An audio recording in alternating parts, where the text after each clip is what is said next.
Good morning, everyone. I'm Cassidy Goldman with Positively Osceola, and I have a special guest this morning. So, September is Pediatric Cancer Awareness Month, and I am honored to have with me Hannah Adams. She is the reigning Miss Florida's Outstanding Teen, and she has spent the last year sharing her story and fighting for a cure for pediatric cancer.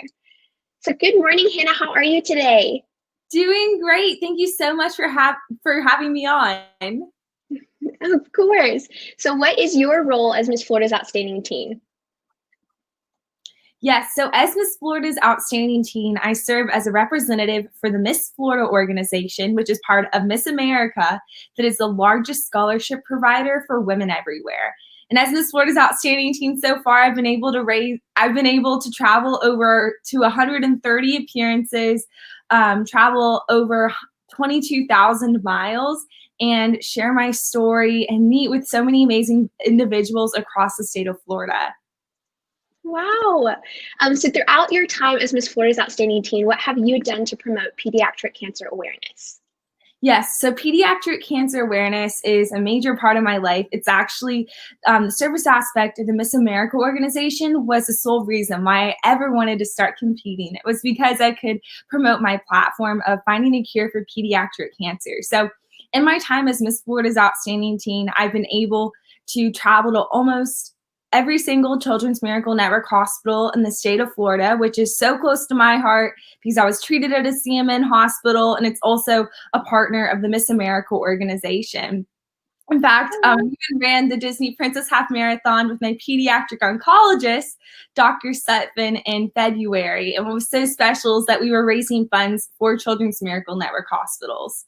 I've also been able to travel to Washington, D.C., and lobby on Capitol Hill, sharing the importance of raising the federal funding for pediatric cancer research, as well as finding less toxic treatment options and cures for these kids. So it's been amazing to be able to promote this initiative across the country and share my personal story and give hope to these families.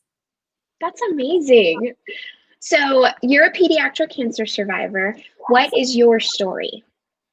So when I was 5.5 years old, I was diagnosed with stage 3 nephroblastoma, which meant that a softball-sized cancerous tumor was enveloping my left kidney. And right off of that initial appointment, I had to start getting chemotherapy, radiation treatment, lots of blood work, scans, and I even had surgery to remove the cancerous tumor that was the size of a softball, as well as part of my diaphragm. But I'm proud to say that I'm almost 11 years cancer-free. And that's just fueled my mission in life to want to help other kids. And it's had a major impact on me, my future goals, and the service aspect of my life. That's amazing. So what does your platform do as spreading awareness for pediatric cancer?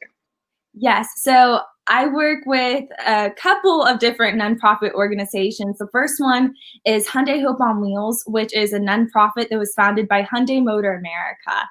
And so with my time as an ambassador, I was able to travel to 39 hospitals and give away over $30 million in pediatric cancer research grants. So their whole mission is filling the gap where the federal funding doesn't provide enough funding for research. Hyundai Hope on Wheels fills that gap, and they give away all these amazing research grants to doctors doing life-changing work. I also work with #GoalTogether for Childhood Cancer with the American Cancer Society. And with them, I'm able to share my story at different American Cancer Society events, as well as have a #GoalTogether for Childhood Cancer Relay for Life team, which means that all the funds that my Relay for Life team raises will go back into different childhood cancer initiatives.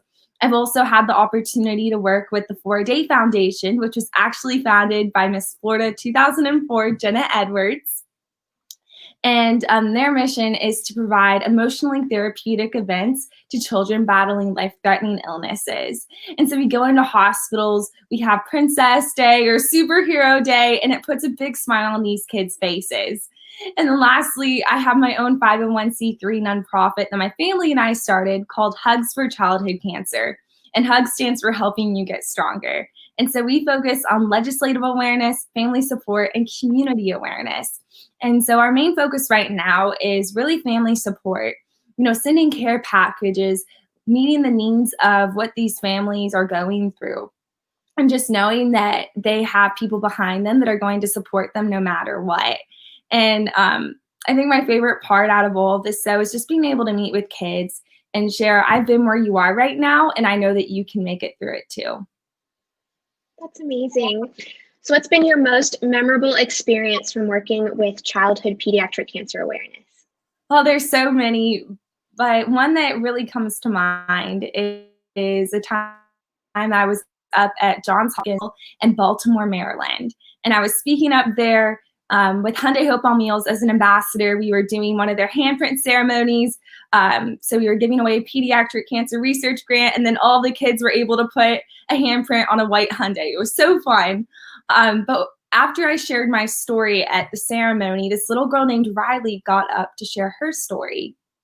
And she started talking about this girl named Hannah. And for the first couple minutes, I didn't realize that she was talking about me. I had no idea.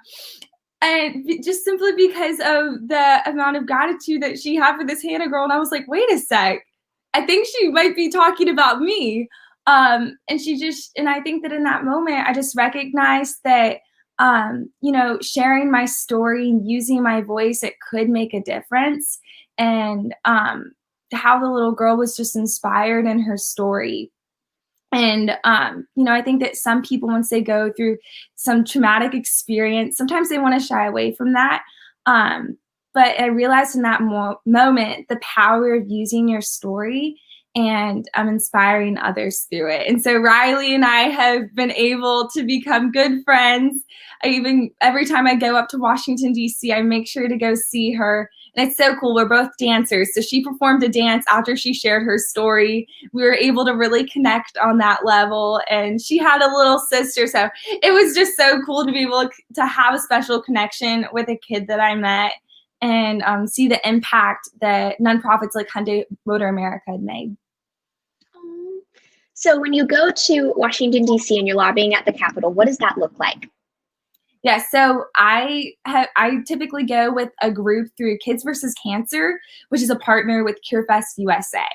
And so they organize teams of childhood cancer advocates. So what's so unique about this is that they only have us kids go into these offices. It's not as if mom and dad are in the background. It's just us kids, because I feel like that makes it a little bit more personal.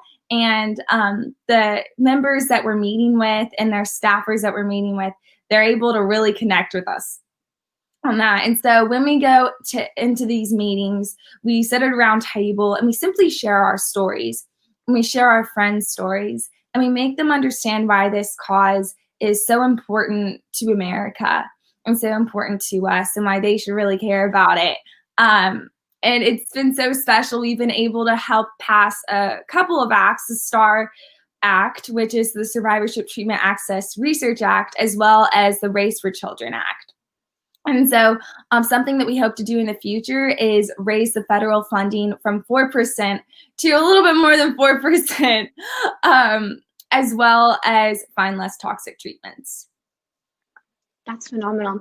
So besides donating money, what can we do to help towards this cause? The first thing that I would encourage anyone to do is look at the different nonprofits that are in your area that are supporting childhood cancer initiatives. And I'm sure that they would love for you to get involved. There's so many different things that nonprofits in the childhood cancer community can do. So I'm sure you can find something that you might be interested in. I would also ask you to look at the children's hospital that is local in your area and see if there's any volunteer opportunities that you can do to really help these kids. And lastly, I think that everyone can do this one. It's super simple, spreading awareness on social media, as well as sharing children's stories with people around you. September is Pediatric Cancer Awareness Month, but I don't think that awareness stops after September. I think that we can keep going on and sharing facts about what childhood cancer is, as well as children's stories. So please do that this month. Wear gold. That's the color of childhood cancer awareness. And so actually my school is having a Go Gold Day in a couple of weeks in support of that. So doing simple things like that, just making your community aware about childhood cancer is something that's so important in this cause. As we're posting on social media, are there any certain specific hashtags that we should be using? Yes, hashtag end childhood cancer and hashtag gold together. Awesome. And I do have a question for you as Miss Florida's Outstanding Teen. What are you looking forward to throughout the remainder of your year? I know it's been a little crazy that with the coronavirus pandemic, you had a year as Miss Florida's Outstanding Teen, and then the competition has been postponed. So you're the lucky girl that gets to go 2 years.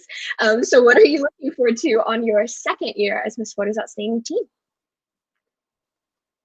It's such a dream come true.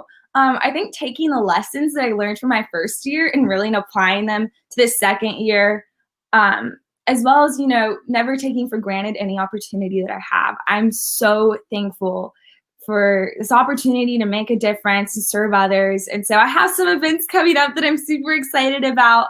A lot of things have turned virtual, but it's been so fun to find new innovative ways to spread awareness about the Miss Florida program as well as my platform. And so I'm just really looking forward to continuing to serving the state, and applying these lessons that I've learned. Awesome. Well, thank you so much, Hannah, for joining me this morning. You can all follow her reign as Miss Florida's Outstanding Teen over on Instagram. The handle is @MAOTeenFL. So thank you again, everyone, so much for joining us this morning. I'm Cassidy Goldman with Positively Osceola, along with Hannah Adams, Miss Florida's Outstanding Teen for 2019. And together we are making a positive difference in and around Osceola County. Have a great day, y'all.